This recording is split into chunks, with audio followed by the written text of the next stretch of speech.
Je vais inviter la prochaine présentatrice à venir, Carole Stemfelet, qui va nous parler des PACSI, de l'anticipation au sol. Excusez-moi.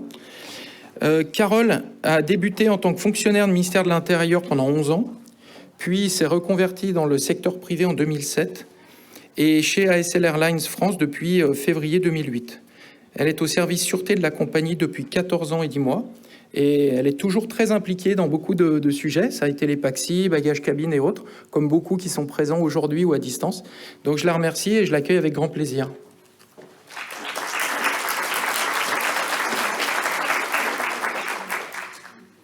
Alors, bonjour à tous. Donc, bonjour à tous les participants ici présents dans l'amphithéâtre DGAC et à toutes les personnes qui sont connectées à distance pour ce symposium. Je voulais d'abord commencer par remercier la DGAC pour la confiance qu'elle m'accorde et me permettre aujourd'hui de pouvoir vous présenter les résultats d'un test que j'ai pu effectuer tout au long de cette année sur l'exploitation ASL pour trouver des solutions afin d'anticiper le signalement de PACSI au plus tôt, c'est-à-dire à partir du sol. Donc, comme l'a si bien dit Pierre sur la table ronde précédente, effectivement, contrairement à Air France, nous sommes une petite compagnie et les traitements au sol sont sous-traités à différents partenaires. Et c'est grâce à eux aussi que ces tests ont pu être réalisés cette année. Le phénomène PACSI chez ASL a pris son importance, en fait, une place importante suite à un événement qui s'est déroulé en 2013 sur l'un de nos vols entre CDG et Bodrum. À savoir que sur ce vol, une quarantaine de jeunes des banlieues parisiennes se sont retrouvés mélangés à des passagers standards.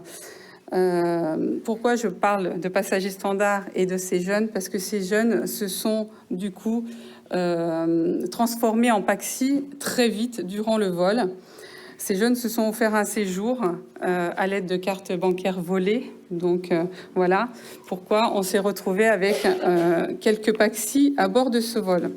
Donc en vol, vous imaginez bien, aucun respect des consignes de sécurité, aucun respect des personnels navigants, mais aucun respect non plus des autres passagers. Déplacement intempestif dans l'avion. Donc voilà, je ne vous cache pas que des problèmes de centrage en cas de déplacement intempestif. Vol dans les affaires des autres passagers, mais également dans le matériel de la compagnie, tout ce qui est catering et vente à bord. Agression des autres passagers. Attouchement sur des hôtesses, bien évidemment. Utilisation de briquets en vol à proximité de bouteilles d'oxygène. Donc un vol qui a duré plus de 3 heures et un vol qui a généré un stress important sur les passagers standards et sur nos membres d'équipage. Donc 3 heures de vol infernal. Les PNC n'ont pas pu gérer leur vol comme il était prévu, bien évidemment. N'ont pas pu, on parlait aussi de problèmes de communication avec les pilotes qui sont enfermés dans le cockpit, et heureusement. Donc, n'ont pas pu communiquer sur cet événement avec leurs collègues pilotes, qui auraient pu peut-être générer un déroutement assez rapidement s'ils avaient été avertis de la situation en cabine. Pour vous dire, c'est qu'au final, à l'arrivée à Bodrum, les passagers standards ne voulaient plus débarquer. Eh bien oui, c'est un voyage organisé, donc effectivement, ces passagers allaient se retrouver avec cette quarantaine de passagers indisciplinés pendant 1 semaine en vacances. Donc autant dire que ce qui s'est passé avant le vol allait se reproduire aussi à destination. C'est une animation comme une autre sur place, mais ce n'était pas prévu dans le programme initial. Que s'est-il passé au sol, vous allez me dire? Pourquoi on en est arrivé à une situation aussi critique en vol? On apprend, après le départ du vol, après analyse de la situation, que ces jeunes ont déjà posé problème à l'enregistrement.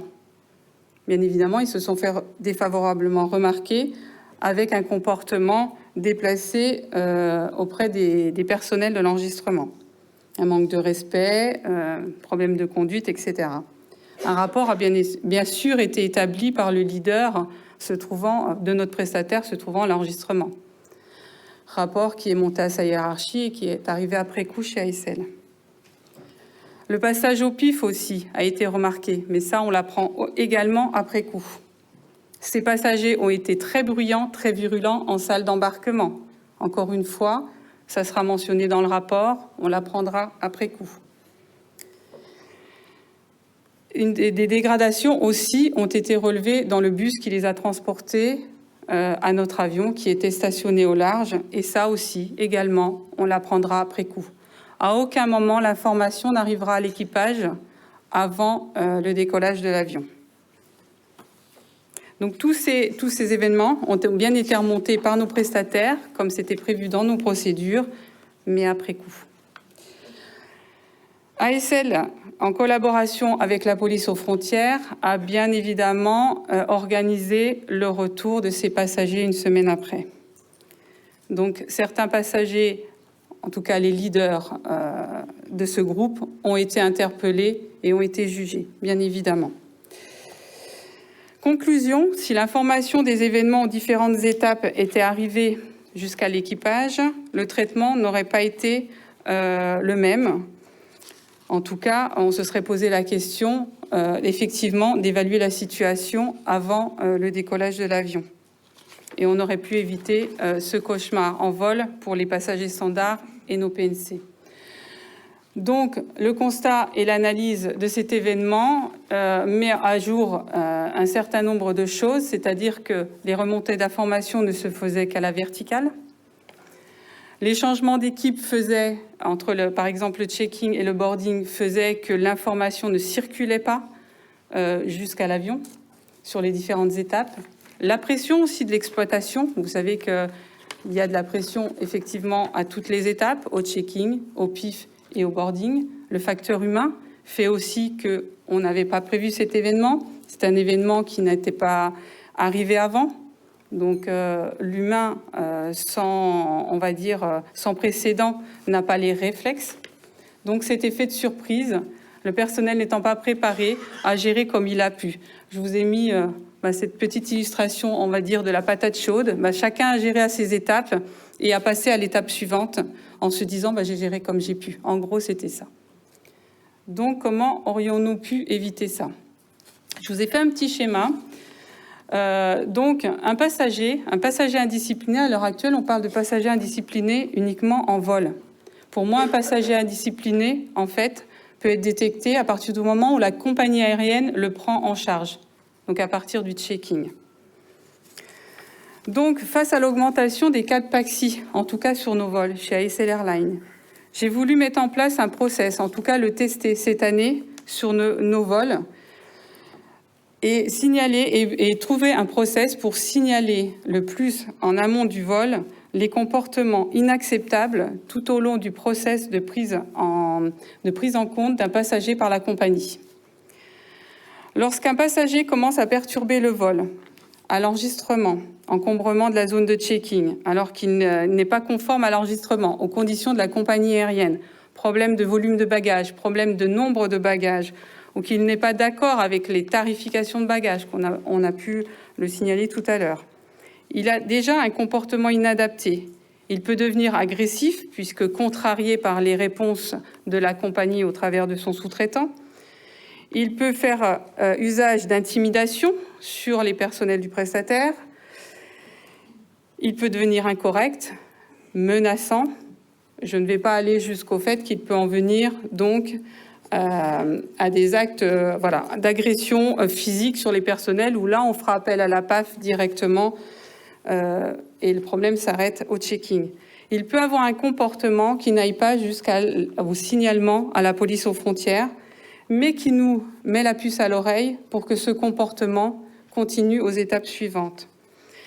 Donc, ce que nous avons mis en place cette année pour pouvoir, du coup, identifier et signaler au plus tôt ces cas de PAXI, que je considère comme PAXI, c'est qu'un comportement détecté par un agent d'enregistrement, comme je viens de vous les énumérer, en fait, on fait appel au leader du vol pour qu'une tierce partie vienne analyser en fait le conflit qu'il y a entre l'agent d'enregistrement et le passager.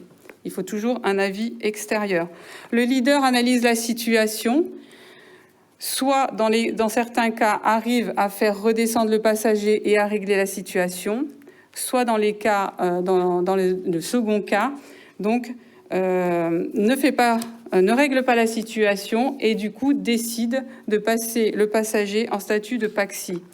À partir de ce moment-là, donc, une information sur les DCS est mentionnée au niveau donc, du checking, au niveau du boarding et au niveau de la pile pour que l'information soit apparaisse officiellement à toutes les étapes de gestion du vol, pour que l'information ne remonte pas seulement à la verticale, mais à l'horizontale pour surtout les maillons de l'exploitation.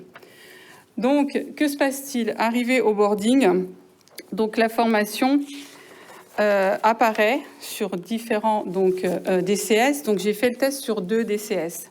Donc, LTA. Donc, sur LTA, donc, nous faisons apparaître l'information attention PAXI au niveau du checking dans la fiche passager. Et avec donc un pop-up qui va donc se mettre en plein écran lors du passage au boarding. Lorsque le passager va être boardé, donc il va passer rouge, il va être bloqué à la porte d'embarquement. Et là, l'agent qui va être à l'embarquement va devoir faire une action, va devoir regarder son écran et faire une action pour accorder ou non l'autorisation d'embarquer ou non le passager.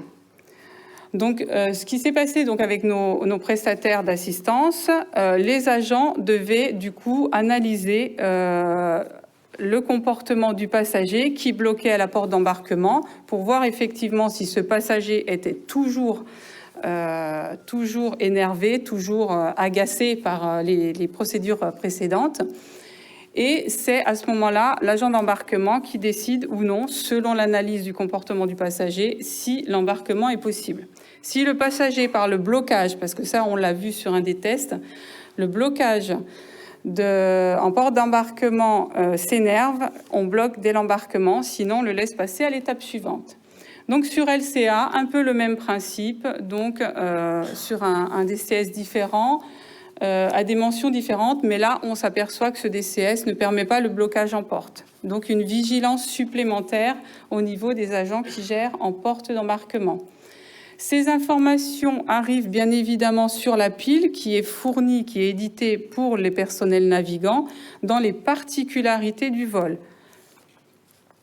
Donc, à l'avion, donc il est arrivé que nous ayons plusieurs cas de PAXI, de vrais PAXI, puisqu'on a eu fait des tests sur des faux PAXI, mais on a eu fait des tests sur des vrais PAXI.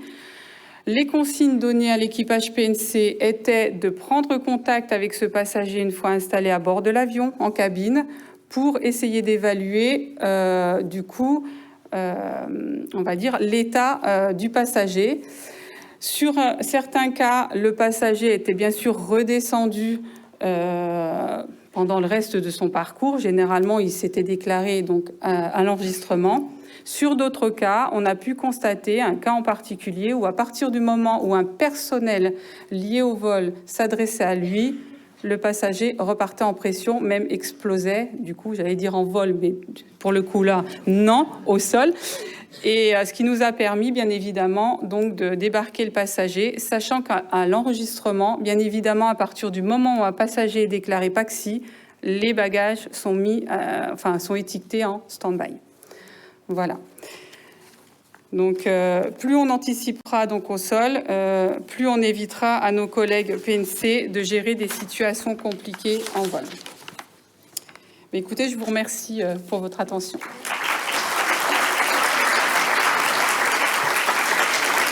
C'est parfait. C'était parfait, Carole. Merci beaucoup. Il est intéressant dans les discussions que l'on a dans les différents groupes de travail ou quand on prépare comme ça, d'avoir des opérateurs qui disent « cette idée, je vais la tester ». C'est ce qui s'est passé pour ASL et le feedback qu'on a eu, qui vous a été présenté, est que cette procédure apparemment va être mise en œuvre par l'opérateur. Donc c'est testé, c'est vu avec les prestataires et ça marche. Donc c'est une bonne information, une bonne pratique à échanger. Et merci pour ces retours.